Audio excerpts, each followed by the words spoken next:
गुरु ब्रह्मा गुरु विष्णु गुरुर्देवो महेश्वर गुरु साक्षात् परम ब्रह्म तस्मै श्री गुरुवे नमः। सदाशिवसमारंभां शंकराचार्य मध्यमाम् अस्मदाचार्य पर्यन्तां वंदे गुरु परंपराम्। ओम श्री गुरुभ्यो नमः। ओम श्री परमात्मने नमः। हम लोग गीता के 18वें अध्याय पर विचार कर रहे हैं।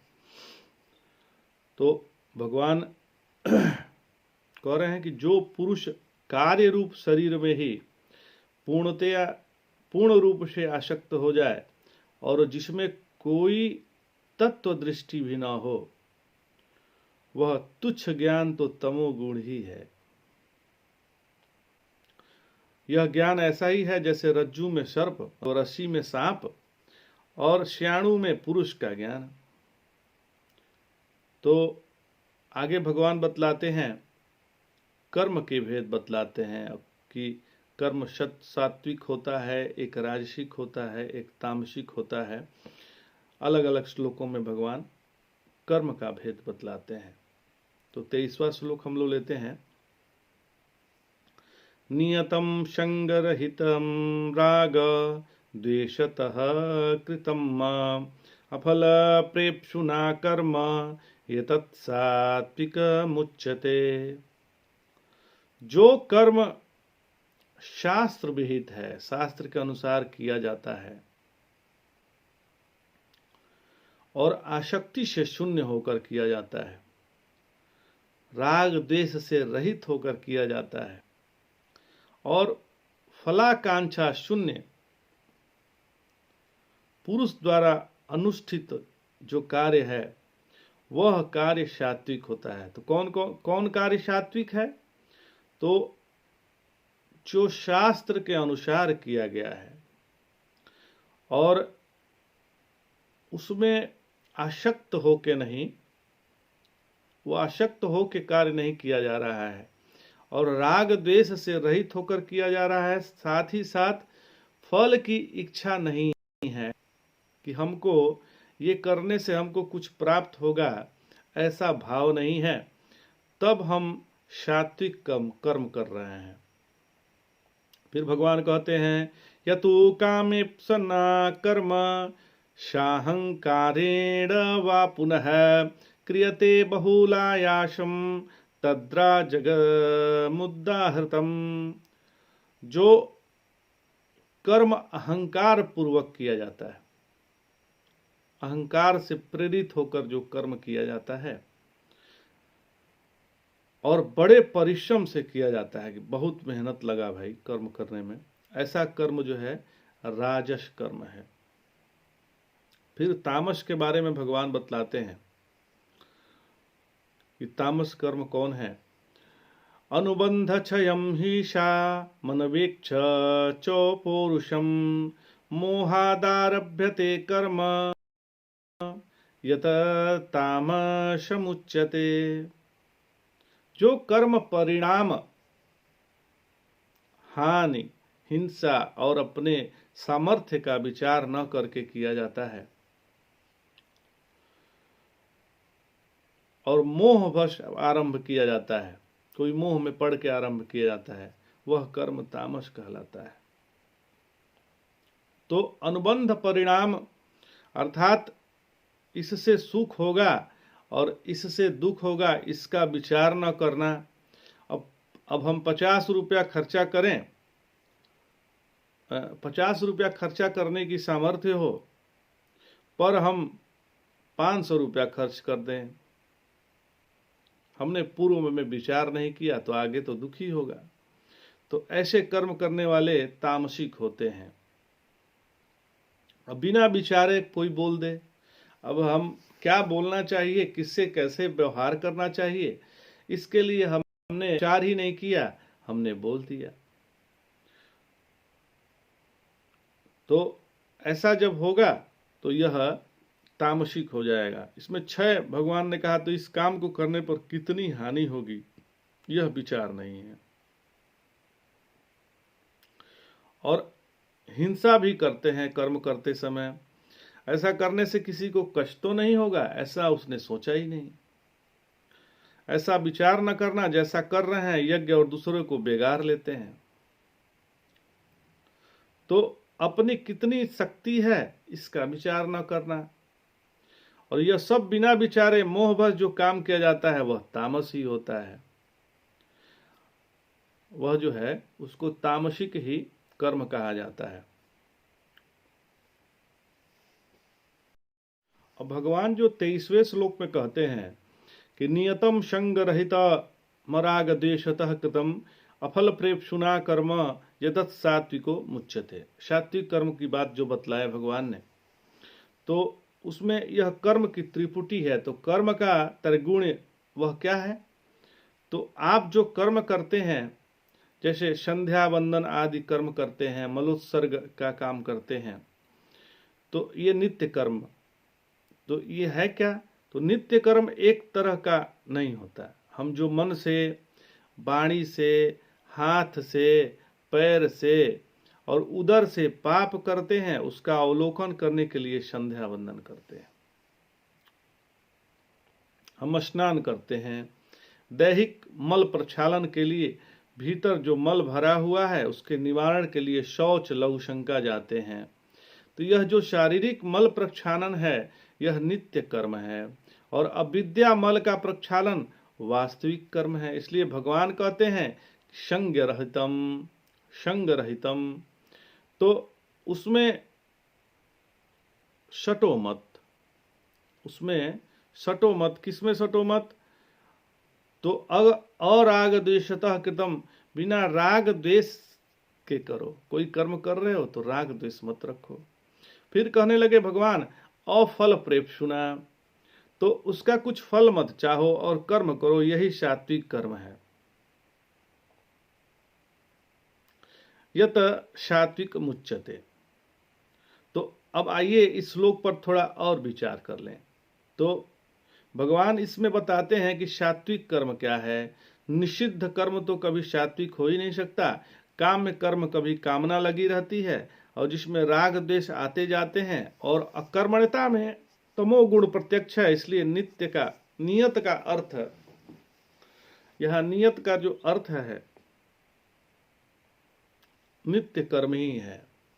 तो जैसे दोषापनयन रूप मल मूत्र त्याग और स्नान आदि जिसमें नित्य के पाप का और मल का प्रक्षालन होता है, वह नियत कर्म है। और जिसे किए बिना मलिनता आती है उसका नाम नियत कर्म है। और जो न करने पर प्रत्यवाय लगे उसका नाम नियत कर्म है।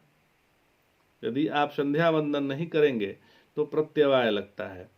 फिर भगवान ने कहा संग रहितम, तो उसमें भी संग न होना। मान लो कि कभी काल लोप हो गया, कभी आश्रय लोप हो गया और कभी पदार्थ लोप हो गया, तो संग होने पर, आसक्ति होने पर बड़ा भारी दुख होगा। उससे यदि आसक्ति है तो बहुत भारी दुख होगा महाराज।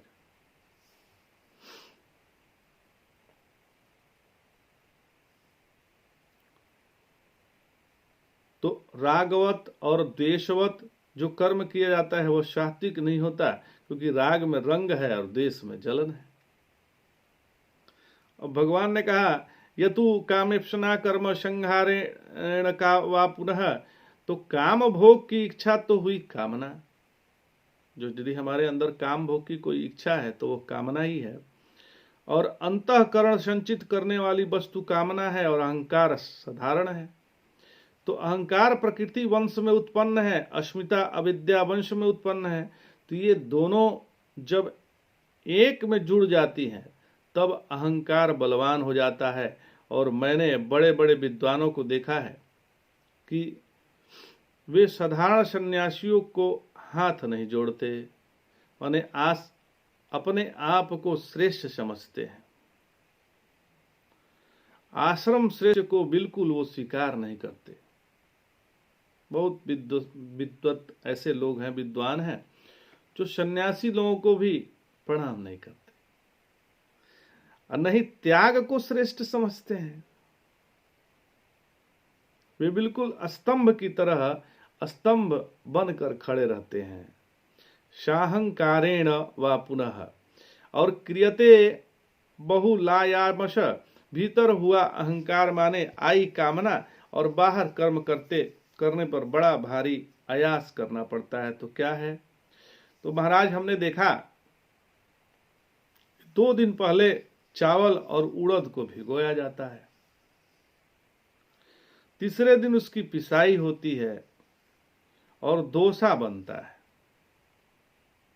तो इडली बनती है। यह मद्रास का भोजन है। जरा सा तो कुछ खाना, 2 इडली खाना, 2 डोसा खाना, पर बनता है यह 3 दिनों में। और इसी को बहुलायास कहते हैं, जिसमें बड़ा भारी प्रयास करना पड़ता है। अरे भाई, कर्म आयास साध्य नहीं होना चाहिए, वह तो अनायास होना चाहिए, सहज होना चाहिए। भोजन भी ऐसा ही करना चाहिए जो सहज हो। श्रीमद् भागवत में कहा गया है, पथ्यम पूर्त अनायासम, अर्थात आप जो खाएं वह शरीर के लिए पथ्य हो, मन के लिए पवित्र हो, और अनायास उसे बनाने में बहुत आयास न करना पड़े, बहुत सरलता से बन जाए। 3 ही तो बातें कही है, केवल 3 बातें हैं। तो जो कर्म कामना के साथ, अहंकार के साथ और बहुत आयास के साथ किया जाता है, वह राजस होता है। फिर भगवान ने कहा, अनुबंध क्षयम हिंसा नवेच्छ च पौरुषम। अब भगवान तामस कर्म को बात करते हैं कि तामस कर्म क्या है। तो यह क्या है अनुबंधम? तो पीठ के साथ पीछे की ओर जो बंधा रहता है उसका नाम अनुबंध है। बंधन में जो है, तो माने यह काम करने का क्या नतीजा निकलेगा, इस पर जिसकी दृष्टि ही न आए। वो काम से इतना बंधे हुए हैं कि उनके नतीजा सोचने पर उनके पास समय ही नहीं है। जो अदूरदर्शी है, जो दूरदर्शी नहीं है और अपरिणामदर्शी है, इसका क्या परिणाम निकलेगा, क्या नतीजा निकलेगा, इस पर इसने विचार ही नहीं किया है, और उसी को अनुबंध कहते हैं। हम अमुक कर्म करने के अधिकारी हैं कि नहीं, ये भी आपने विचार नहीं किया। तो अब एक मन का पत्थर उठाना है, एक मन का पत्थर, और खुद उठकर दौड़ पड़े कि हम उठाते हैं, हमने अपने अधिकार का विचार ही नहीं किया। एक मन का पत्थर हमसे उठेगा कि नहीं, ये आपने सोचा नहीं। तो भगवान ने कहा कि मोहदारभ्यते कर्म यत्ता मुच्यते। अब मोह के कारण भी कर्म में फंसे हुए हैं। जब बिना सोचे समझे मोह बस कर्म आरंभ कर देते हैं, तो उसका परिणाम तो गलत ही होता है। तो यही तामसिक है, कर्म है। इसी को तामसिक कर्म लाते हैं भगवान। फिर आगे भगवान कहते हैं, मुक्त संगो न हमवादी धृत्योषाः समन्वितः सिद्ध सिद्धो निर्विकारः कर्ता सात्विक उच्यते। अब सात्विक कर्ते के बारे में बता रहे हैं कि कर्ता, जो सात्विक कर्ता है वो कैसा होता है। तो अब भगवान यह, क्योंकि कर्ता में त्रिगुण में ही तो है, वह निर्गुण तो नहीं है। भाई त्रिगुणात्मक ही कार्य है, जो कार्य है वो त्रिगुणात्मक है, निर्गुण तो कार्य हो ही नहीं सकता। तो मुक्त संगो न हमवादी, एक तो कर्ता में संग न हो और फिर वो संजन न हो, वह अनहमवादी हो, अर्थात अहमवादी न हो, अहंकार न हो उसके अंदर, और उसके शील स्वभाव में अहम भाव न हो। तो मैं ब्राह्मण हूं, यह चंडाल है, इस प्रकार अहमवादी नहीं होना चाहिए। अहम बोलना भी नहीं चाहिए, अहम रखना भी नहीं चाहिए, और अहम सोचना भी नहीं चाहिए। धृत्युत्साह समन्वितः, काम करें तो धृति होना चाहिए, धीरज होना चाहिए और उत्साह होना चाहिए। यह नहीं कि साइकिल दौड़ा रहे हैं तो ऐसे ही बेतहाशा दौड़ा रहे हैं। उसे रोक ही ना सके, मोटर चलाएं, ब्रेक लगाने का सामर्थ्य न हो। अब मोटरसाइकिल आप चला रहे हैं और इतना तेज चला रहे हैं, फिर आपको समझ में नहीं आ रहा है कि ब्रेक कैसे दबाया जाए, तो फिर एक्सीडेंट ही होगा। तो यह हमेशा अपने अंदर रहनी चाहिए कि जैसे हमारा गाड़ी हम चला रहे हैं तो हमारा बैलेंस भी गाड़ी पे होना चाहिए। तो इसलिए धृति होना चाहिए, इसके साथ साथ उत्साह भी होना चाहिए। उत्साह नहीं होगा तो कुछ भी अच्छे से हो ही नहीं पाएगा। तो सिद्ध सिद्ध्यो निर्विकारः, सिद्धि और असिद्धि में, सफलता और विफलता में निर्विकार होना चाहिए। ऐसा कर्ता को ही सात्विक कर्ता कहते हैं। देखिए, सिद्धि असिद्धि में निर्विकारता जो है वह बड़ी भारी चीज है महाराज। एक बार मैं अपने एक मित्र से मिलने के लिए बहुत दूर गया मिलने के लिए, तो उस समय कुल 3 मतलब बहुत कम पैसा खर्चा होता था कहीं जाने पर।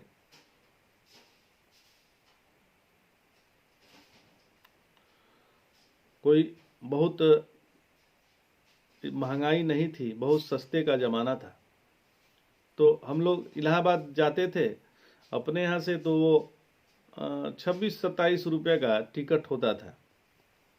उस टिकट से आराम से शाम को बैठते थे, फिर बनारस में ट्रेन चेंज करना पड़ता था। सुबह में हम लोग पहुंच जाते थे इलाहाबाद, दारागंज स्टेशन पे उतर जाते थे।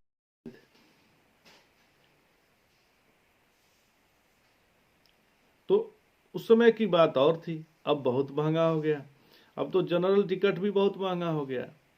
तो ये जमाना चेंज होता रहता है, लेकिन जमाने के साथ स्वयं यदि आप चेंज नहीं होंगे, स्वयं आपके अंदर उत्साह नहीं होगा, आप निरुत्साहित हो जाएंगे तो कोई कर्म ही नहीं कर पाएंगे।